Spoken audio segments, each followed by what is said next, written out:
Happy Sodurday, and welcome to a long-form horizontal video about my Sodbuster Jr. collection. We're going to get right into it. This is a vintage bone Sodbuster Jr. with a stainless steel blade. It's a polished black PVD coating. This is the only PVD coated Soddy in my collection. Really like that shield, nice and centered. This is my first Sodbuster Jr. This is what got me into the collecting of them, and if I had to keep one, it might be this. This is a recent acquisition. It's a carbon fiber Soddy from 2014. It's got no liners between the back spring and the covers here. Really cool looking knife, stainless steel. It's got a good hollow grind with a belt satin finish, and one of the best factory edges on this whole. You know what? This is the best factory edge of any Sodbuster that you're looking at. Not to be outdone in looks, though, is the Mahogany Bone. This is one of my favorite users. It's got good action. Open it one-handed. Beautiful patina on the carbon steel blade. This thing's sick. Then we got a Rogers corncob jig. I really like the creme brulee color. Let's see if I can get it one-handed. Yep. This one has a decent back spring. You know, pretty much gapless. Centered as you can ask for. And it's got a hot dog shield. Hot dog. One of the best, probably on the on the table here, is a Chestnut Bone Soddy. This is probably one of my prized possessions here, and partly because of everything on the table, it's the only one with chrome vanadium CV steel.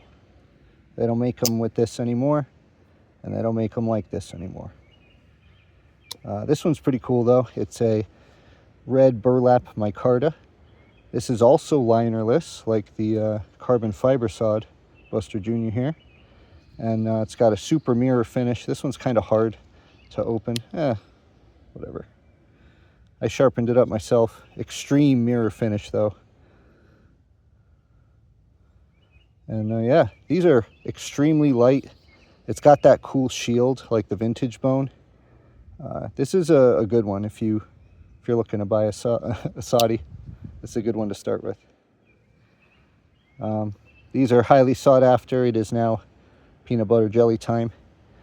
This is the newest one from Smoky Mountain Knife Works. See if I can get it one-handed. Yup. And what's cool about this peanut butter jelly bone is it's got the 1095 carbon steel. These are highly sought after. This is going to be sitting on the shelf. You know, maybe when I retire, I can sell this whole collection. No, kidding. This was my first of the peanut butter jellies with the baseball bat. No, with the stainless steel. And this is like as good fit and finish as you could possibly ask for.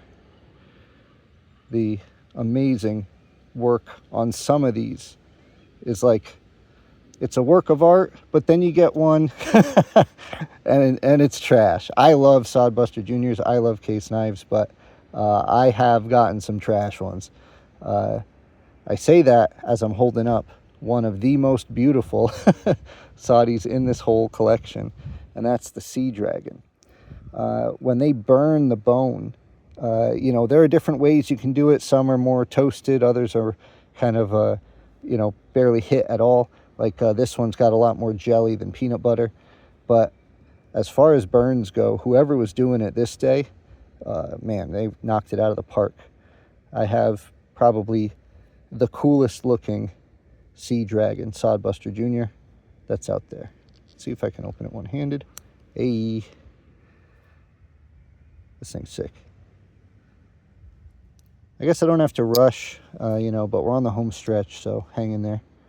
The lizard skin was a exclusive through Shepherd Hills Cutlery, and this has a good burn. It's a bright green bone, pretty much centered, pretty much gapless, pretty much a perfect case knife. American made, you know, I like it. Pennsylvania, Bradford, Pennsylvania. They've been doing this for 135 years, 136 now in 2025. It was started by 3 brothers. And yeah, I mean, 135 years later, they're still making knives. They're owned by Zippo Lighters. This is a tin roof. This is called a tin roof jig. And this, I believe, is also a Shepherd Hills Cutlery exclusive. Yeah, Bradford, Pennsylvania is where these are made. And I'm in the Case Collectors Club. Come check out the Facebook group. This is a pocket-worn gray bone. And this has carbon steel. This is a good one. Nicely centered. I believe this is a persimmon bone. And this is another kind of cool jig. This isn't a peach seed jig. Is this a Rogers? I forget. Tell me in the comments what kind of jig this persimmon orange bone has. Great fit and finish. Look at that centering. Look at that back spring. All right, we're still going. This is a peach seed jig for sure. And this is an amber bone. I wish it was the carbon steel version. This is a stainless steel, but I did get a really good one. I mean, look at that centering. Look at that back spring. It's got a smooth open. This is a good one-handed Soddy. Boop. This next one's a brown bone.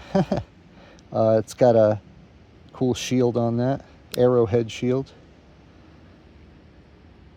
Stainless steel. The dots tell you what year it was made. So it started in 2020. There were 10 dots, and they remove a dot every year. This has 8 dots, so it was made in 2022. This is a purple barn board jig, and look at that cool shield. This one is probably not centered. Let's see. Yeah, not quite. I got a couple that aren't quite centered, but other than that, very nice. This is an olive bone. I think this was a Smoky Mountain Knife Works exclusive. It's pretty sweet. I like the shield. We call that a bow tie shield. I showed this one recently. It's my only synthetic sodbuster. Oh, I just remembered. I have like a Happy Halloween one that isn't on this table here. But I'll show that another time. This is a rough jig, and it's based off the vintage kind. They actually called it gum Fuddy. I don't know why gum Fuddy is what they called these black synthetic handles, but this thing is immaculate. It's got one of the best like fit and finishes of any of these. Boom. Gorgeous. This was like $40 too. It's not expensive. These are also kind of thick. You know, we're getting on the thicker end of things here. This is the Caribbean blue bone.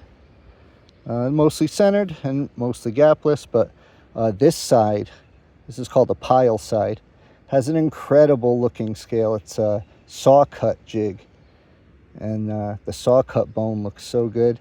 And on this side, it's got this like, I don't know, this line in the bone, and when they dyed it, it like, I don't know, it looks really cool. Let's see if I can get this one handed. This was a tough one for a while. Hey, there we go. This is one that bit me one time. I had a Band-Aid after using this a while back. There's only 2 more, guys. This is the Kinfolk jig. Kinfolk's was a company that made pocket knives out of Pennsylvania. Terrible centering on this one, unfortunately. It looks beautiful otherwise. And Kinfolk's was the cousins of the Case brothers. So pretty funny, you know, keeping pocket knives in the family in Pennsylvania. This is a really cool looking knife. The Kinfolk jig is like saw cut mixed with the jigging. Really cool. Other than the centering, I love this knife. The last one here is another Smoky Mountain Knife Works exclusive. I guess they have some kind of deal to make these knives more collectible or something. But this is a Smoky Valley Sunset Autumn Bone. And, you know, lucky with the fit and finish again. This one is also 1095 carbon steel. So that's pretty badass. This whole collection is, in my opinion, extremely badass. Please tell me what you think about all these Soddys. Sodbuster Juniors, man. Get one. See ya.